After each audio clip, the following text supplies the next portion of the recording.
Hello. Today I'd like to talk about the INFJ and how we need to actually become our own parent in a sense in order to reel ourselves back, and we have to become our own guidance system. Well, we have been doing that most of our lives, and how it is important and how important it is to keep us from going into dark places in our mind, going to the dark side as well. Oh, this is Tom, and this is the INFJ Experience. Welcome. And so this is my topic for today, is that our own mind, okay, as INFJs, as we know, I mean, there's a lot of speculation, a lot of studies, you hear a lot of videos, you read a lot of literature that says that the INFJ is not pretty much born that way, they're created. And a lot of it is that some of the most common factors in being an INFJ is the fact that we had traumatic lives as children, or as young adults, as young teenagers, whatever it was, in our developing stages of life, we had certain traumas, we had certain setbacks, whatever that might be. But there wasn't so much that, because every child can have certain traumas. But a lot of children may have had their parents to turn to. Maybe they had somebody that to turn to reel them in, to tell them it was going to be okay, and to troubleshoot and talk to them. And a lot of times parents may have been there. With the INFJ, our parent wasn't there. We found out that more often than not, we had nobody to turn to. We had certain parents that were either unreachable, didn't care, or they just weren't not giving the advice, or didn't have the adequate mindset to give us the advice we needed at the time. So we felt as though we had nowhere to go but in our own self, deep inside our own psyche, inside our own mind, our reasoning, our own bunker zone. That's where we created our bunker zone, was early on in our life. We figured out that's where it was. There we found solace. We found peace. We found that we took care of ourselves, and that's what we had to do to survive. So in a sense, what I'm saying is something we've been doing our whole lives, is that we had become our own parent. We had become our own guidance system early on as a child. But as we grow up, sometimes we may forget this. It's possible. You hear about situations where you hear about certain people that have lost reality, certain INFJs in particular, where you hear situations, rare and very extreme situations, where they become so unreachable, so reclusive, and over years, and they become almost unreachable at some point. Maybe they've been trying to intervene, but they're so far lost in their reality that they're just there, and there's no return for them. But these are extreme cases, of course, and I'm not saying that's going to happen to all of us, but we do have a proclivity to go there. So we have to make sure that our minds are always reeled in by ourselves. I mean, there's no Calvary out there. Nobody's coming to rescue us. We found that out a long time ago. We are the rescue. We have to be. So we have to become our own parents, our own guidance system. Also, same thing with the broken record syndrome, which is also the INIT loop. Okay, you constantly are just going back and forth. You're going into an introverted intuition. You're thinking about a future outcome, but then your introverted thinking takes over and says, no, you can't do that. This is not feasible at that time. Yeah, but I want to do this. No, but you can't. So you're going back and forth. A lot of times, if you notice in our mind, and I catch myself doing this quite a bit, when we overthink, we start repeating things. When you hear those repetition things, you can almost see it's like mental ping pong in a way. You can see these TI loops go back and forth.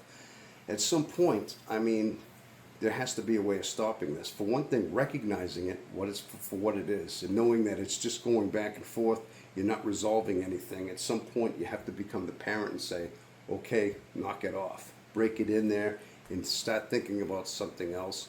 You'll have to abandon whatever thought that is and just say, listen, it's not resolving right now. At some point, it has to be a mental exercise of abandoning this in some way and just getting out of this loop. It can be done, but it has to be recognized in the moment as it's being done. So these are little things as examples why it is. It's up to us to reel ourselves in. And while we're constantly having to be our own parent. And, well, yes, these are the lessons we've always learned anyway, but we have to be reminded at some point as well. Also, the fact that when we are traumatized, now if we have unresolved trauma, and a lot of times it does go unresolved, And the reason it's going unresolved, as far as trauma goes too, is the fact that we're allowing it that way. At the moment it was happening, let's say at 5 years old, something was happening to you. Maybe somebody bullied you, somebody violated you, whatever it might have been that formed you a memory, a really awful memory, a scarring memory. Now, as it's unresolved, of course, it's going to keep bubbling up. It bubbles up through our life. These memories will come back. And now in that moment, as you're thinking about these memories, if you're thinking, almost like poor me, look at what happened to me. Oh, I had no control over what happened. Look what they did to me. I was a victim. When you keep reliving this over and over again, but making yourself the victim over and over again, because you have no choice, it's like you are just reliving it. So you're going to stay almost neutered. You're going to stay in a cycle of never resolving. It's not going to go any further. All you're doing is, if you're having a sense of resentment, if you're having hatred for the moment, if you're actually judging the moment, you're judging those who did this to you, you're actually putting yourself above them in a God light. You're actually thinking of yourself in a God way, looking down, judging, saying how wrong it was, how much you hated what it was, thinking that somehow you're risen above it. You're almost playing with your own mind, thinking you're resolving it that way by playing God in the moment.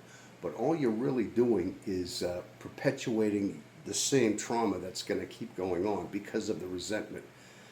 And so the best way to, as it says in scriptures, especially Christian scripture, they talk about forgiveness is forget.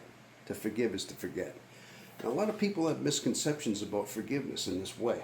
Now, because of the fact that they think forgiveness is giving a free pass to those who violated you. Let's say, okay, you did this to me, but I forgive you. Like, you're absolved of your sin for doing that.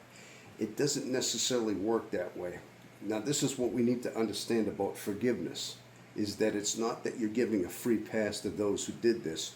You're forgiving, in a sense, to be free for your own mind, for your sake. Because now you're free from the hatred. You're free from the constant judgment of what's keeping you down in that moment when it happened. So somehow you want to break free from it. You want to look at these traumas for what they are. Look at them without the resentment. Look at them without the hatred of the moment that it was, and also look at them without the victim mindset of how you're seeing them. And over time, if you look at them without feeling these feelings inside for them, eventually they slowly will go away. They will evaporate over time. It may not be right away. It may be quicker for some. It might take a little bit, but it has to be looked at in that way. That's why it is important to maintain a good, solid meditation and separate your mind, your thoughts from your stillness, so you can look at your thoughts objectively, as if they're outside of you. So that's another reason why it is important to be focused and sit quiet and sit still once a day, so we can see these things. So anyway, people, these are some of the things we need to do to reel ourselves back in. Always stay grounded. It is up to us to actually stand up straight sometimes in our own mind, and just put roadblocks in there. Mentally say, no, this is not, you're not going this far. You're going to see it this way. You're not going to hate. You're not going to harbor these resentments. Not for their sake.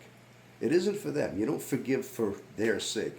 You forgive others for your sake, for your own self, because it's eating at you. It is hurting you to hold on to these things. So forgiving is forgetting. And that's how it works, people. So let's understand what exactly forgiveness is and how it works exactly. Well, anyway, people, I said quite a bit, didn't I? Yeah, I got it out again. I had an idea. I kind of pieced together a little script in my head as I go along. Actually, I know what I want to say. I just kind of let it come out. So it is there, but it just has to unfold a certain way.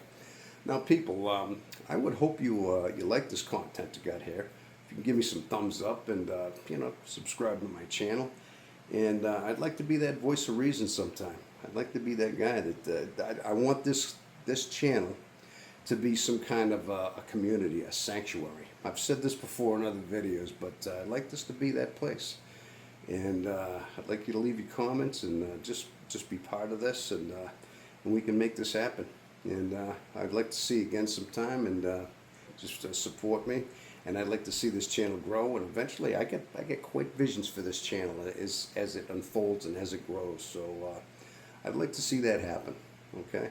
Well, anyway, people, thank you very much for your time, and I'm glad you stuck around this long. And I'll see you on the next one. So until then, have yourself a wonderful rest of your day.